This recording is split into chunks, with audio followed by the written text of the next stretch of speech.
up here, the sun shining through the window. Oh, it's a beautiful day. Two amazing people that I get to sit next to. Thank you. Well, thank you. And we want you to share with our viewers kind of the upcoming levy and what we feel people want to know and should know, Sure. and to find the accurate information so that they're prepared to vote on November 4th. Absolutely. So can you start by explaining what a school levy is and why it's important? Yeah, so a school levy, when you think about school finances, it can be really complex because there are different funds that the state appropriates for very specific things in a school system. But when we're talking operating levy, we're really only talking one fund, which is the general operating fund. And so in the general fund, there are two revenue sources. The first revenue source is from state aid, and that state aid is generated per pupil. And it's for us, it's around between $8,000 and $9,000 per student. And that money is supposed to fund all the things that you run in your school system. Unfortunately, it doesn't always fund everything. So around 70% of schools in Minnesota have an operating levy, and that's the second revenue source that can be used to supplement the operating fund when the state aid isn't enough to cover your budget. So we run a $60 million budget in that operating fund, and of that $60 million, it's really what we're paying for people. 80% of our budget is built on people and the programs they run. And so we are going to our voters right now requesting assistance to help us with that second revenue source that schools can go to their voters with. And what specifically is the upcoming levy for? Yeah. And how does it differ from past levies in the district? Yeah, that's an awesome question.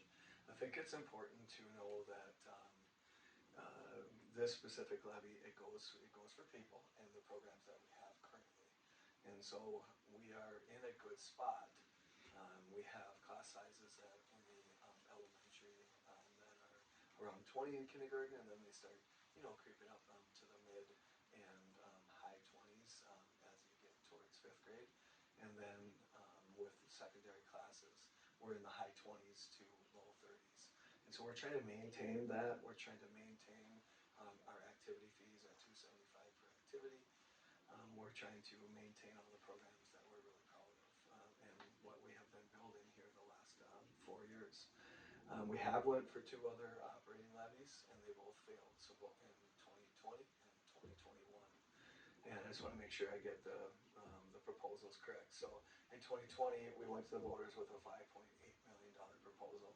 So very similar to what we are right now, which is just over 6. And then in 2021, we had started going for grants and things to try supplement after that. In fact, if I could, I'll just share that in the last 5 years, we have been able to secure about $4 million. Grants are short term, and they've since gone away. There's not very few of our grant dollars that are left. We used to be amazing at college bound, 4-year college bound track, and now we're really working on those 2-year pathways and those get into work right away pathways because they're so valuable to this community, which is made up of a high percentage of manufacturing companies. So we're proud to mirror our community, and we're even more proud of our students so that they can jump into the workforce and be a huge benefit to businesses and the whole community. So how will this levy impact residents in the community, both those with children and in the district and those without? Like mine have graduated already, they're gone. Sure. So how will this impact me? That's a pretty cool question because we hear it, and I could give slogans about paying it forward or somebody voted for your kids, but I think it's just really important just to kind of break it down to numbers. And when you break it down to numbers, on a $350,000 home, the cost of this current request of the school district is going to be about $25 a month, and so around $300 a year. And you think about that cost, and hopefully it's something that's palatable for families and something that our community members, and you hope that they see it as a value added because there are so many things that the school is doing to preparing kids and to be successful citizens of our community. So I think it's easier to see for families who have kids, right? Because they're getting the benefit of all class sizes. Their increase of activities isn't going to go up past the 275 if it passes. They have those direct number correlation. But I think if a family doesn't have, or a community member doesn't have kids in the school system, I think it's just important to just look around the community and see what a school system does. So we teach reading, and reading is pretty important for people. We teach soft skills for preparing kids how to be better workers. We teach, we gather the community, sometimes anywhere from 700 for a music event to 4,500 if it's a big game. But it's also scary for us, knowing that if the upcoming election fails, we will not have that $775 per people anymore, and that would go away. So we'd only have the one revenue source, and we know that one revenue source isn't enough to be able to sustain. I've kind of been talking about how it's going to be used to sustain. So when we look at our general fund right now, what we have to look at is that we are just coming off of a $2 million reduction, and so that $2 million reduction, the goal of the school board was to try and keep it away from the classroom.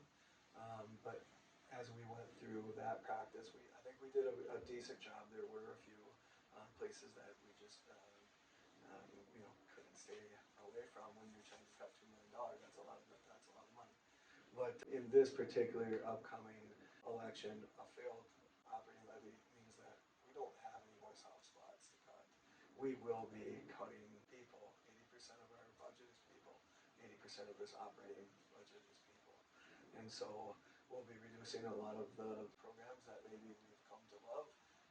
We would reduce contracts of anywhere from 39 to 50 people from all employee groups. So every employee group, including administration, would be affected, and it looks like it'd be in the neighborhood of 39 to 50. It's hard, and this is the hard part for communities. They want us to name exactly everything specifically. This budget that it affects is 2 years away because everything's delayed from the state. And so to name everything specifically is a little bit more challenging because there's so many things that happen, different costs of heating, different costs of contracts. And so we've given that range of 39 to 50 people, and then depending on, different contract obligations would dictate who those people are from each employee group. So it's, when I talk in general, it's not because we're trying to hide anything. It's just because you're looking out and forecasting something that's a little ways away. So it's, when you just kind of break down the math, you can look at that. We have 5 total built brick and mortar buildings, and if you had 50, it'd be about 10 per building, and somewhere in that 7 to 10 people per building that we would be reducing, and that is including the district office. People always want to know, would you be cutting administration, or would we be looking at equitable reductions everywhere. So how do well-funded schools affect the local economy and property values? Yeah, this is a fun one. I think, and I know I've already said it once, but just start with the concept that a thriving school district is a thriving community. And so as we try partner with businesses, and I just have to give a shout out to our businesses in our high school program. I know Cole is an intern here, and he's working with our pathways coordinator, Ms. Kunkel. And so when you think about the things that we're trying to do for kids, we're trying to give them those firsthand real life experiences when they're young, so that they understand what they might be interested in when they get into making decisions about post-secondary.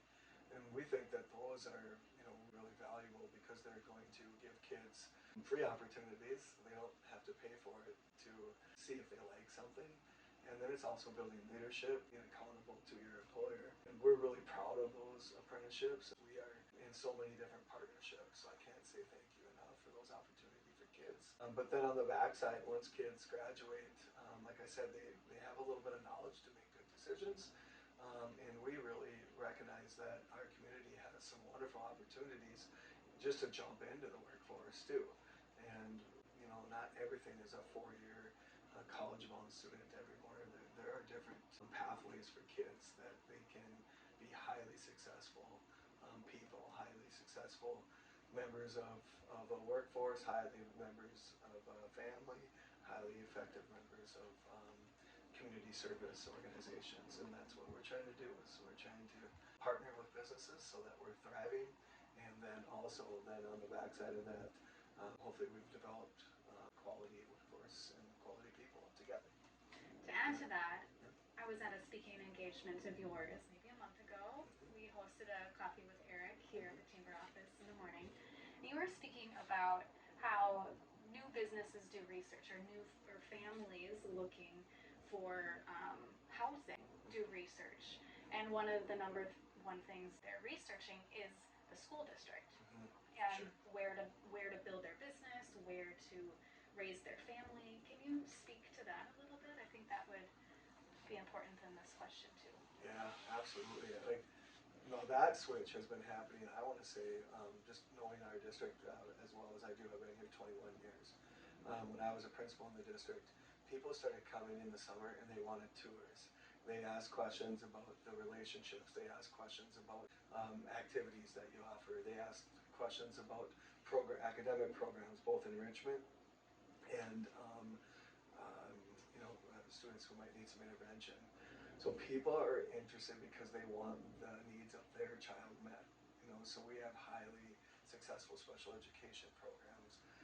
We have a gifted and talented program in the summer that is people from several touch districts are coming to. And so we're trying to create those opportunities that truly represent the model of every kid every day. And that's what people want. They don't want to come and see a cookie cutter of just, you have, reading, writing, math, social studies, science. Everybody has that. What else are you doing to make sure that you're preparing my kid? So they're asking, what are you going to do for my child so that their needs are being met? And so those are the types of things that we've been building in an intervention program. We've been building, both school day programming for, helping kids be able to read at grade level, and then obviously our after-school activities. I think are widely recognized as one of the best in the area for sure, if not in the state. We're making to the state tournament a lot, and so people are coming here for all those things, and they are shopping, and it's been something that's been going on, I'll say at least 10 years. So, yeah. A lot of times too, they want to know which elementary school, which house is by which elementary school, Yep. and which, and we find the same with businesses Sure. coming to town too. They want to know what's the school district like, what's the graduation rate, how many kids in a class, and before they'll even decide if they're going to bring their business to our town. Yeah. So all these things are very important if you want the growth of your community, not only with just residents but businesses as well. You bring business, you bring more people, you bring economic development and a better community. I'm not sure people always understand that ripple and connected effect. Right. I mean, you guys are in the organization to, make the community better and act, just accentuate the great things that are going on. Right. And that's, exactly what we want to do as a school system. Right. And be recognized for the things that we are doing here, so that people, not only choose us. Obviously there's financial gains every time a student comes here, as your supposedly number one, revenue source, but it's just healthy. Yes. Yeah. That connection between a healthy business economy equals a healthy school system. Healthy school system equals a healthy business economy. Yeah. How they're And then all equal a healthy community. And it's amazing to see how much our businesses, our schools, and our community all work together. That's one thing that Monticello has going for it, because it is a really unique community that we have here. Yeah. So we're very fortunate. Yeah, I couldn't agree more. Yeah. I mean, how many superintendents get to sit with the chamber and do something like this? And this is my second time.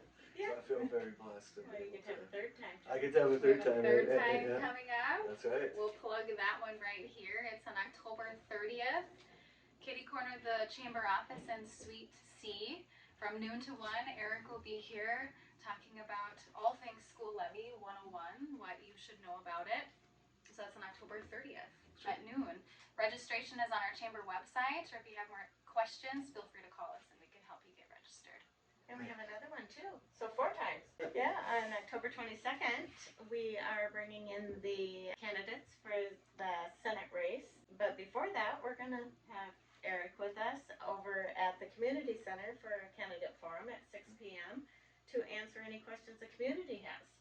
So if any of the community or chamber members want to come to the Community Center on October 22nd at 6 p.m. at the Mississippi Room, we'll be ready for you. That sounds good. You have a busy month. Yes, but it's really exciting, and we are at, it'll be over 70 events during the 2 months, and we're proud of that because we just feel that conversation and building relationships about the facts of an operating levy gives people, the strength and power to make decisions, for themselves, but hopefully for the future of our students and our kids and our community. Well, I'll be honest, I've heard you speak, I don't know, multiple times so far this fall, and each time I pick up a new tidbit, and it still blows me away that if this is a no, there's none.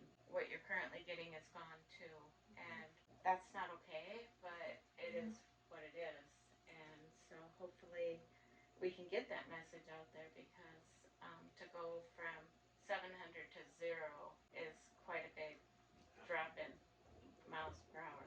Per student, 4,000 students, so that would be a huge drop. And those are the types of things and the type of conversations and the bold statements that we want people to, wrestle with, so that November 4th, people make informed decisions. And like I always say, it's really a civic duty to get out and vote.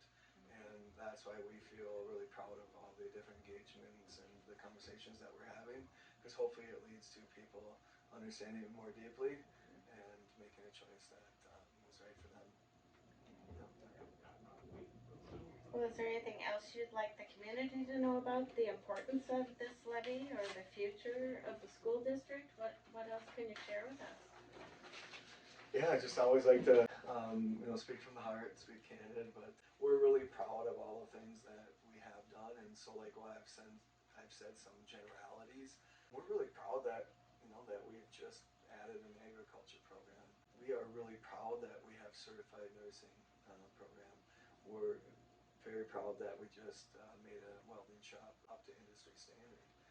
There's so many things that we're proud of. We're proud of our STEM program at the middle school, and then all the way through the 2 elementaries and early childhood kindergarten center. We're doing, we're adding those STEM programming as a way to give kids hands-on experiences, because engagement, is just like an engaged chamber, an engaged business, or an engaged community is one that's going to thrive and be healthy. And so our sneaky task at a school system is to engage kids and their learning and being curious and developing that, that love of coming to school. And we're doing that, and we're really proud of that. So I know I work closely with Wright County, and you work with some probation officers, the sheriff department. And, you hear the old saying, you could get involved and do things on the front end in early childhood and schools, or you can, not invest in the future of people, and you can wait to rebuild them in the back end. But having a healthy school system means that you have places for kids to be engaged and actively learning and actively participating in things that interest them, and it brings the community together. So I say, we're, as a school system, we want to be that thriving spot to keep people together. Absolutely. Well, wonderful. We have enjoyed our time with you this afternoon. Lovely. It doesn't get any better, but sitting here with you too, sun shining. I feel like I'm in, not quite Mr. Rogers, because I forgot to put on my sweater, but I feel pretty honored to be sitting here. Thank you. Well, we're honored to have you here anytime. That's good. And we encourage viewers to find one of Eric's next speaking engagements so you can learn all about the upcoming levy on November 4th, get your questions answered. There's lots of good resources online here at the chamber office who can help direct people to you and your team. We want everyone to feel informed and ready to vote on November 4th. Yeah, awesome. And again, it's a pleasure to have you here in our office on Chamber Chat this afternoon. Chamber Chat. Thanks for the free flowing conversation. Yes, Yeah. thank you. That's awesome. All right.